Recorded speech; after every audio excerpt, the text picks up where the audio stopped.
सबसे न्यारा। शंख चक्र और गदा पद्म, चारों भुजाओं में हरदम। हो क्षीर सागर से शेष की शैया, करती सेवा लक्ष्मी मैया। मंद मंद मुस्काते हो और इस जगह को चलाते हो। भक्तजनों, आज हम इस संसार के पालन करता श्री हरि विष्णु जी का ध्यान करेंगे। श्री हरि विष्णु जी जो कि सृष्टि के पालन करता है भक्तों, जिनका नाम लेने मात्र से ही प्राणी जन्म मरण के बंधन से मुक्त हो जाते हैं भक्तों। भगवान विष्णु सदैव अपने भक्तों के लिए तत्पर रहते हैं। भगवान विष्णु की थोड़ी सी भक्ति अपने भक्तों की जीवन नैया को पार लगाने के लिए पर्याप्त है। जब जब भी धरती पर पाप बढ़ा है, भगवान विष्णु ने अनेकों नेक अवतार लिए हैं भक्तों। इनकी लीलाओं का वर्णन सारे ही वेद पुराणों में मिलता है। भगवान विष्णु की थोड़ी सी भक्ति मात्र से ही जीवन के सभी कष्टों का निवारण हो जाता है भक्तों। भगवान विष्णु की भक्ति के साथ साथ माता लक्ष्मी की भक्ति करने से घर में अन्न धन की सदैव वर्षा होती है भक्तों। इनकी महिमा सुनने से ही भक्तों के जीवन की सारी बाधाएं दूर हो जाती हैं। तो आइए भक्तों, श्री हरि का ध्यान करते हुए सुनते हैं ये पावन कथा।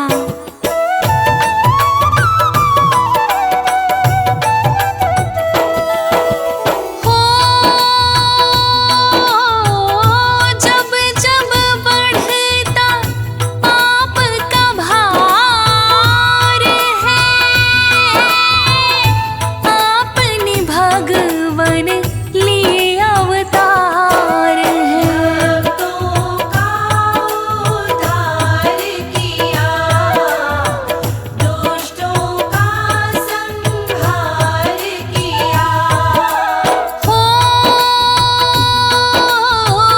भक्तों की हो सदा हितकारी, तेरे अधीन है सृष्टि सारी। गाते हैं महिमा वेद पुराण, आपकी श्री विष्णु भगवान।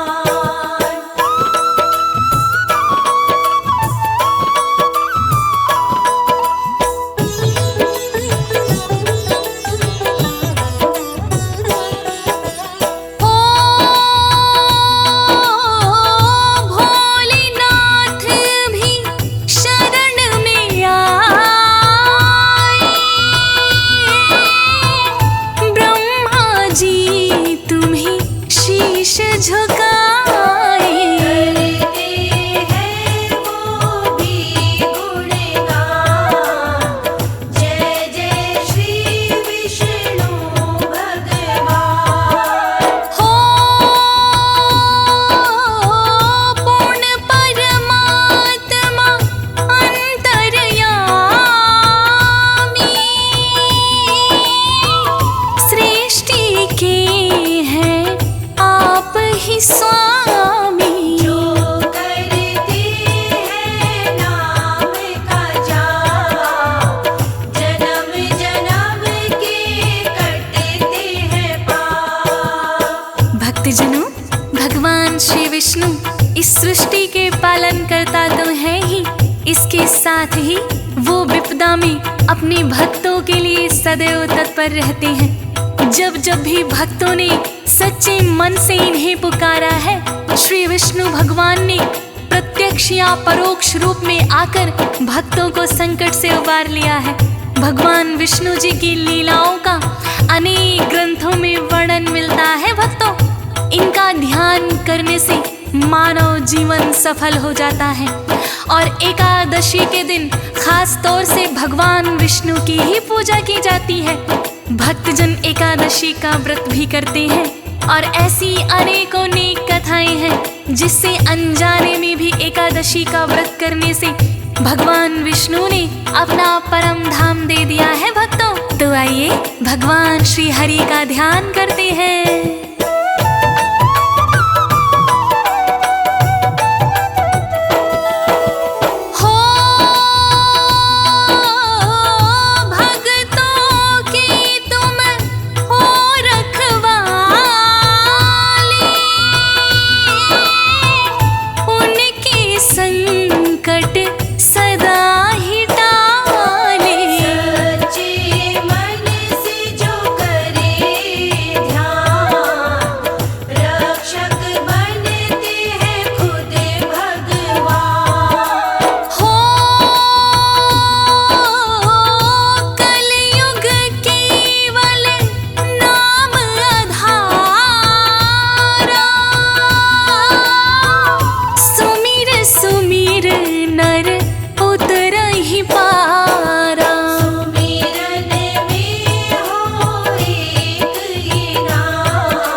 भक्तों के उद्धार के लिए अनेकों लीलाएं रची हैं और अनेकों अवतार भी धारण किए हैं। कभी ये मत्स्य बनकर राजा सत्यव्रत और सप्त ऋषियों को पार लगाते हैं, तो कभी कच्छप अवतार लेकर सागर मंथन के लिए मंदराचल को ही अपने पेट पर उठा लेते हैं। अमृत पान को लेकर जब देवासुर संग्राम हो जाता है तो मोहिनी बनकर दैत्यों को भरमाते हैं और देवताओं को अमृत पान करा देते हैं। भक्तों, भगवान विष्णु जी के मोहिनी रूप के मोह से तो खुद भोलेनाथ भी नहीं बच पाए थे, फिर दैत्य भला कैसे बचते? आइए करते हैं इनकी महिमा का वर्णन।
नामक दैत्य का संहार किए थे। हिरण्याक्ष दानव ने जब धरा लोक को ही सागर में छिपा दिया तो आप ही वरा बनकर आए और धरा को अपने दोनों दांतों के बीच उठाकर ले आए। फिर आपने हिरण्याक्ष दैत्य का संहार किया। हिरण्याक्ष का ही छोटा भाई हिरण्यकश्यप नाम का दानव था। हिरण्यकश्यप ने ब्रह्मा जी की भक्ति करके ऐसा वरदान मांगा कि ना मुझे कोई नर मार सके, ना ही नारी, ना दिन में मरूं ना रात में, ना ही अस्त्र ना शस्त्र मुझे काट सके, ना भीतर मरूं ना ही बाहर। ऐसा वरदान पाने के बाद हिरण्यकश्यप को अभिमान हो गया भक्तों कि अब मुझे कोई भी मार नहीं सकता। किंतु उन्हीं का पुत्र प्रहलाद, जो कि भगवान विष्णु का अनन्य भक्त हुआ, हिरण्यकश्यप ने प्रजा में ये ऐलान कर दिया कि विष्णु जी का कोई भी नाम नहीं जपेगा, किंतु उनका स्वयं का पुत्र ही आपका नाम जपता था।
इसी प्रकार से भगवान श्री हरि विष्णु ने राजा बलि का अहंकार कम करने के लिए वामन अवतार लिया। राजा बलि दैत्यों के बहुत ही बलशाली राजा थे। उन्होंने तीनों लोकों पर अपना अधिकार कायम कर लिया। वहीं राजा बलि दानी भी थे। तब आप वामन रूप में एक बौने ब्राह्मण बनकर आए। राजा बलि से 3 पग धरती मांग ली, जिसकी राजा बलि ने खुशी खुशी हामी भर दी भक्तों। तब आपने अपना आकार इतना बढ़ा लिया कि एक ही पग से पूरी धरती को नाप दिया और दूसरे पग से आकाश। अब आपने तीसरा पैर रखने के लिए राजा बलि से पूछा कि हे राजन, 2 ही पगों में मैंने धरती और अंबर नाप दिया, बोलो तीसरा पैर अब कहाँ रखूं? तब राजा बलि ने आपके आगे शीश झुका दिया और कहने लगे, भगवान आप तीसरा पैर मेरे शीश के ऊपर रख दीजिए। तब राजा बलि के शीश पर पैर रखकर उसी रसातल पठा दिया और रसातल का राज उसे दे दिया भक्तों।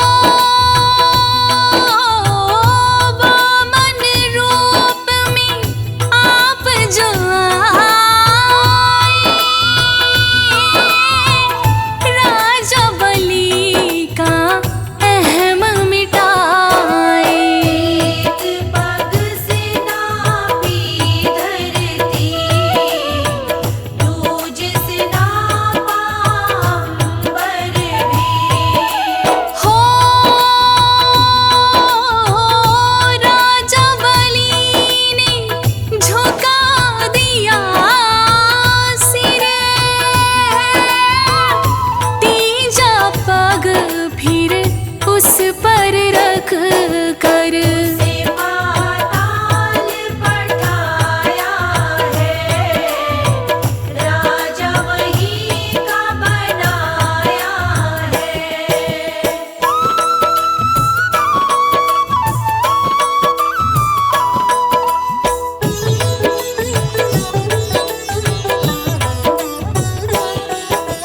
हो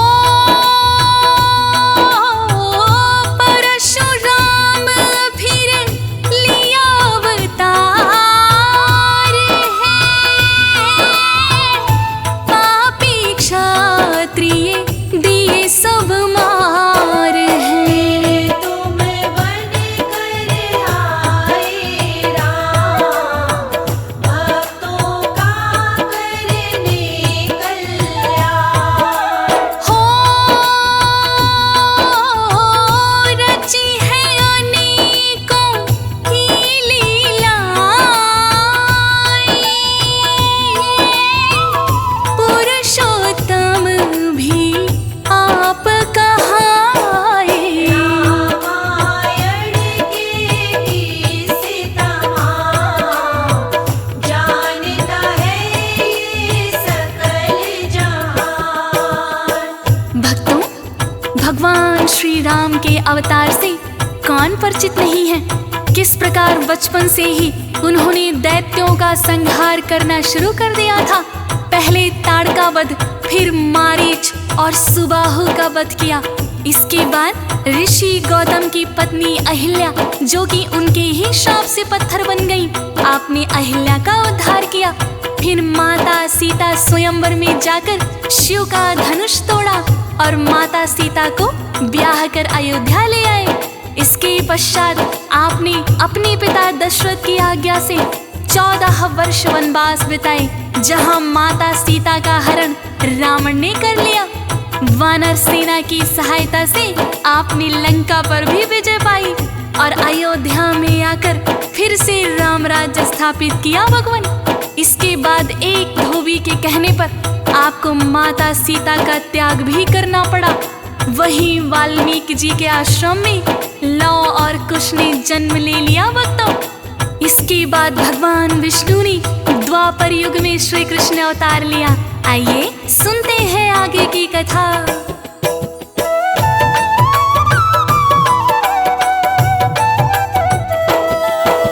हो श्री कृष्ण के खेल निराले, अपने आप ही खुल गए ताले। देव के गर्भ में आए हैं,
भक्तों, मामा कंस का संहार करने के बाद श्री कृष्ण अवतार में भगवान विष्णु ने द्वारकाधीश बनकर आए, अनेकों भक्तों का उद्धार किया।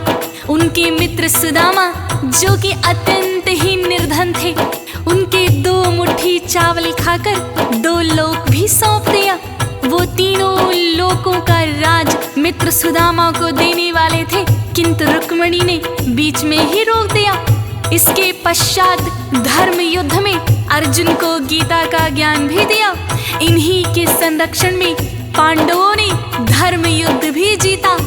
श्री कृष्ण अवतार के बाद भगवान विष्णु को महात्मा बुद्ध के अवतार के नाम से भी जाना गया, जहां उनका इस झूठी दुनिया से मोह भंग हो गया और एक वट वृक्ष के नीचे ज्ञान प्राप्त करके उन्होंने सारी दुनिया में धर्म प्रचार किया। भक्तों, भगवान विष्णु की कृपा की अनेकों और कथाएं भी हैं। भक्तों, जब जब धरती पर किसी भक्त के साथ अत्याचार हुआ, भगवान विष्णु अपने भक्तों के लिए दौड़े चले आते हैं। भक्तों, तो आइए भक्तों, सच्ची श्रद्धा के साथ भगवान श्री हरि का ध्यान लगाते हैं।